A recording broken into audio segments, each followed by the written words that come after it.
বিসমিল্লাহির রহমানির রহিম। সুপ্রিয় শিক্ষার্থী বন্ধুরা, আশা করি তোমরা অনেক ভালো আছো। আর এই লকডাউনের মধ্যে তোমরা বাসায় বসে তোমরা লেখাপড়া করছো, সেই কামনা করে তোমাদের লেখাপড়া একটু ইনক্রিমেন্ট করার জন্য আমরা আমাদের স্কুল পক্ষ থেকে অনলাইন ক্লাস শুরু করেছে। সেই জন্য আজকে আমি তোমাদের অষ্টম শ্রেণীর একটি মজার একটা অধ্যায় আলোচনা করবো। সেটা হচ্ছে তোমরা বসে বোর্ডে দেখে বুঝতে পারছো কি একটা মজার অধ্যায়। সেটা হচ্ছে অ্যাক্টিভ টু প্যাসিভ। কীভাবে অ্যাক্টিভ থেকে প্যাসিভ সেন্টেন্স আমরা করতে পারবো সেগুলো আজকে শিখবো। সুপ্রিয় শিক্ষার্থী বন্ধুরা, অবশ্যই তোমরা তোমাদের বাসা থেকে যেখানে থাকো সবাই তোমরা খাতা কলম নিয়ে রেডি হও, প্রস্তুত হও। আমরা প্রথমেই যেটা শিখতে হবে অ্যাক্টিভ থেকে প্যাসিভ করতে হলে একবারে সহজ করে আমরা শিখবো যে সাবজেক্ট থেকে অবজেক্ট কীভাবে রূপান্তরিত করে। তোমরা দেখো এই পাশে আছে সাবজেক্ট লেখা আছে, অবজেক্ট লেখা আছে। সাবজেক্ট হচ্ছে I object me, subject you, এর অবজেক্ট হচ্ছে ইউ। সাবজেক্ট উই, অবজেক্ট হচ্ছে আস। আমার সাথে তোমরা পড়ো, দেখো অবশ্যই তোমরা এই যে মুস্ত হয়ে যাবে। সাবজেক্ট হচ্ছে দে, এর অবজেক্ট হচ্ছে দে। সাবজেক্ট হি, এর অবজেক্ট হচ্ছে হি। সাবজেক্ট সি, এর অবজেক্ট হচ্ছে হা। তো সহজে বুঝতে পারতেছে বন্ধুরা যে কীভাবে সহজে শেখা যায়। আর আমাদের আজকে যে বিষয়টি মজার করে আলোচনা করছে সেটা হচ্ছে অনেক সেন্টেন্স 5 প্রকারের মধ্যে একটি প্রকার আলোচনা করবে, সেটা হচ্ছে অ্যাসার্টিভ সেন্টেন্স।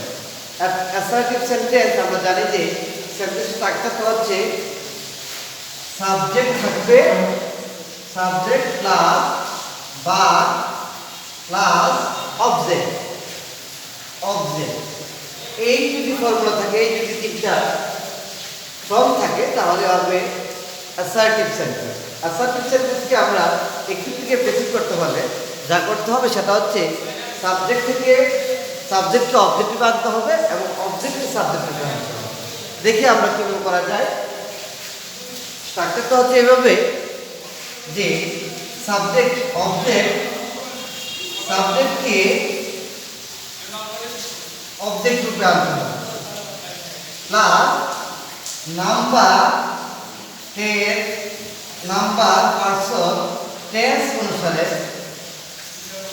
আমাদের হেল্পিং ভার্ব আনতে হবে। হেল্পিং ভার্ব প্লাস মূল ভার্বে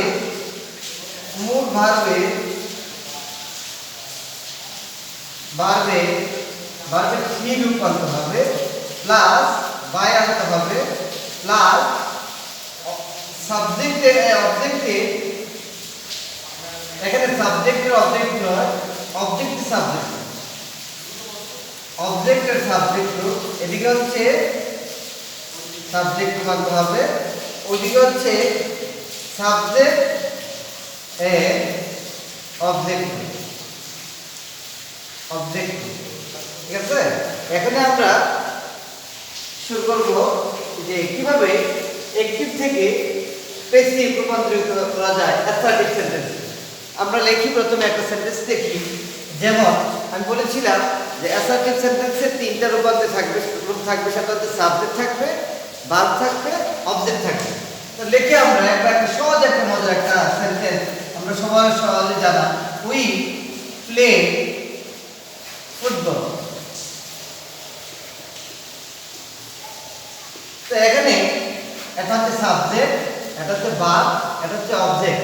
তাহলে আমাদের মনে আছে যে সাবজেক্টে অবজেক্ট করতে হলে আমাদের অবজেক্টটা আগে আনতে হবে। অ্যাক্টিভ থেকে প্যাসিভ করতে অবজেক্টটা আনতে হবে আগে। সেই জন্য আমাদের অবজেক্ট হচ্ছে, এটা হচ্ছে ভার্ব, এটা হচ্ছে সাবজেক্ট, এটা হচ্ছে অবজেক্ট। তো আমাদের প্রথমে আনতে হবে অবজেক্ট হচ্ছে ফুটবল। আর যে এখানে প্রথমে আনতে হবে সেন্টেন্সের, এখানে আমরা বড় ক্যাপিটাল লেটার ব্যবহার করবো, ফুটবল। এরপর আনতে হবে, আমরা লিখেছিলাম যে নাম্বার পার্সন টেন্স অনুসারে অবজেক্ট ব্যবহার করতে হবে। তো ফুটবল তো একটার জন্য অবশ্যই আমরা প্রেজেন্ট টেন্সের জন্য ই আনবে, ই। আর টেন্সটা হচ্ছে প্রেজেন্ট টেন্স, এই জন্য আমরা এটা ভার্বের রূপ হচ্ছে এই ভার্বের রূপ 3 নম্বর হচ্ছে প্লে। তারপরে আমাদের আনতে হবে ভার্বের 3 পর আনতে হবে একটা প্রিপোজিশন আনতে হবে, সেটা হচ্ছে বাই। তারপর আমাদের আনতে হবে সাবজেক্ট এর অবজেক্ট। তাহলে এখানে সাবজেক্ট উই আছে, উইর অবজেক্ট হচ্ছে আর, লিখতে হবে, আমরা লিখতে পারি আর।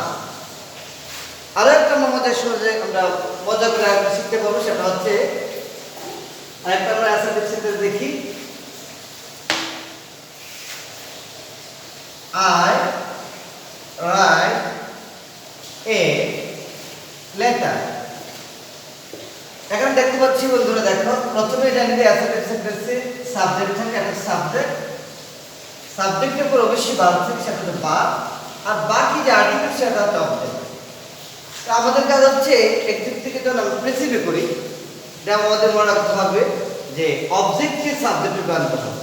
এর একটা কোনো অবজেক্ট নেই, সেটা হবে নিজেটা নিজেই অবজেক্ট। সুতরাং আমরা এল একটা লিখতে পারি যে অবজেক্ট এল একটা। আমাদের এরপর দেখতে হবে নাম্বার, পারসন, টেন্স। এটা হচ্ছে প্রেজেন্ট টেন্স, এটা হচ্ছে নাম্বার এল লেটার, একটি লেটার। এক্ষেত্রে আমরা প্রেজেন্ট টেন্সের জন্য আমরা ইজ ব্যবহার করব। ইজ যেহেতু একটা টেন্স, একটাই যে লেটার, সেক্ষেত্রে আমরা আর ব্যবহার করতে পারবো না। এবং এরপর একটা হবে আমাদের টেন্স, টেন্স হচ্ছে এটা রাইট, এটা present tense, simple present. Simple প্রেজেন্টে আমরা যদি আমরা এটা পাস্ট পার্টিসিপল করি, এটা হবে রিটেন, রিটেন। তারপর আমাদের একটা হবে একটা প্রিপোজিশন আনতে হবে, এটা হচ্ছে বাই। তারপর আমাদের কাজ হচ্ছে সাবজেক্ট এর অবজেক্ট রূপান্তরিত করা। সাবজেক্ট হচ্ছে আই, এর অবজেক্ট হচ্ছে মি, তাহলে আমরা লিখতে পারবো যে মি। অবশ্যই মজা করে বুঝতে পারছো টেকনিকটা, আশা করি যে তোমরা অনেক মজা করে শিখতে পারছো। আরেকটা দেখি, আমরা দেখি আরেকটা স্ট্রাকচার দেখি আমরা, সেটা হচ্ছে আমরা লিখতে পারি ইউ প্লে ফুটবল।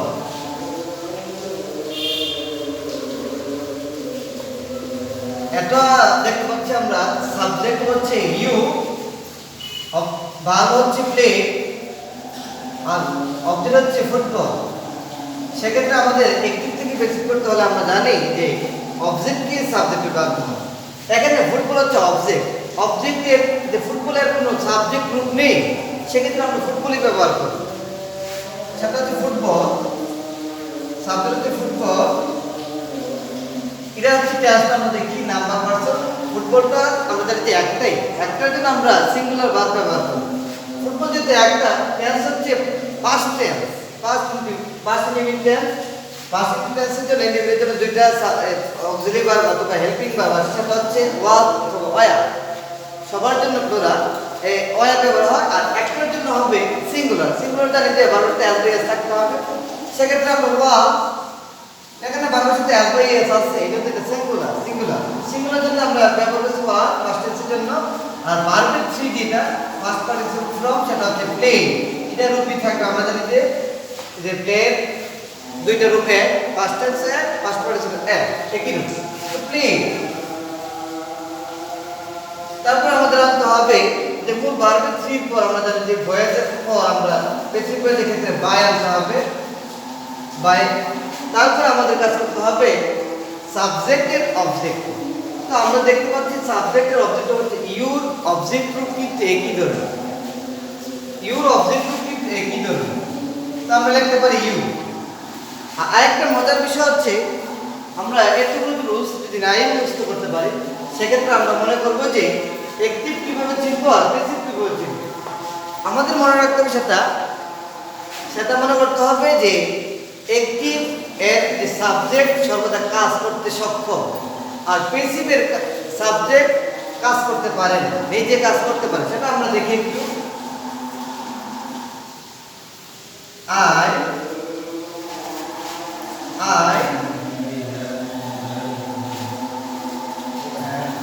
আমরা লিখতে পারি আমরা যে উই প্লে ক্রিকেট।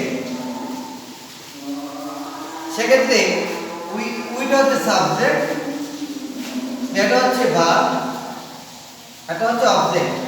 তাহলে উই প্লে ফুটবল, এখানে অ্যাক্টিভ এই জন্য আমরা বুঝতে পারবো যে প্লে তো খেলা করা, তো তো প্লে যে খেলা করা এর যে সাবজেক্ট উই তো আমরা খেলা করতে পারি, আমাদের সক্ষম। এখানে ক্রিকেট যদি আমরা এই যে আমরা চিন্তা করছি যে প্লে উই খেলা আমাদের সক্ষম রয়েছে, সেটা হচ্ছে সাবজেক্ট। আর যদি সাবজেক্ট যদি সক্ষম না থাকে ভার্বের কাজ করতে, সেটা হচ্ছে প্যাসিভ। এখানে আমরা জানি যে সাবজেক্টকে অবজেক্টকে সাবজেক্ট রূপে আনতে হবে প্যাসিভ করার সময়। আমরা লিখি ক্রিকেট, এই যে এটা হচ্ছে প্রেজেন্ট টেন্স। আমরা শিখেছি প্রেজেন্ট ক্রিকেট একটা সিঙ্গুলার, এটাতে আমরা ইজ ব্যবহার করব। আর মূল ভার্বের কি হচ্ছে প্লে। আর প্যাসিভ করার জন্য আমাদের একটা শব্দ আছে, সেটা হচ্ছে বাই। আরেকটা হচ্ছে সাবজেক্টের অবজেক্ট। আমরা জানি সাবজেক্টের অবজেক্ট উই, অবজেক্ট হচ্ছে আমরা লিখতে পারবো। এখন দেখো যে শিক্ষার্থী বন্ধুরা, এই cricket is played by us. এখানে প্যাসিভের সাবজেক্ট ক্রিকেট কি প্লে খেলতে পারে? এই ক্রিকেট তো প্লে খেলতে পারে না, ক্রিকেটের সক্ষমতা নাই। এখানে কিন্তু আমরা কিন্তু সক্ষম খেলতে, আমাদের সমস্ত খেলার সক্ষমতা রয়েছে, কিন্তু ক্রিকেট কিন্তু অন্য জনের মাধ্যমে খেলে, এমনিতে খেলতে পারে, সেটা হচ্ছে প্যাসিভ। আমার মনে রাখতে হবে অ্যাক্টিভে ভার্ব সর্বদাই সক্ষম, কাজ করতে সক্ষম, আর প্যাসিভে ভার্ব কাজ করতে সক্ষম নয়, অন্যের মাধ্যমে করতে হয়। অবশ্যই তোমরা বাড়িতে ঘরে বসে তোমরা যদি এরকম প্র্যাকটিস করতে থাকো, অবশ্যই তোমরা অ্যাক্টিভ থেকে প্যাসিভ যে কোনো ধরনের অ্যাক্টিভ থেকে প্যাসিভ, সিম্পল এবং সিম্পল প্রেজেন্ট এবং ফার্স্ট ইন্ডিফিনিট টেন্স তোমরা সহজে করতে পারো। আশা করি যে তোমরা বাড়িতে বসে না থেকে অবশ্যই এই যে ক্লাসটা দেখার পর তোমরা অবশ্যই অনুপ্রেরণা পেয়ে তোমরা অবশ্যই ক্লাসটা প্র্যাকটিসে থাকবে, অবশ্যই তোমরা সহজেই ভালোভাবে শিখতে পারবে। সবাইকে ধন্যবাদ।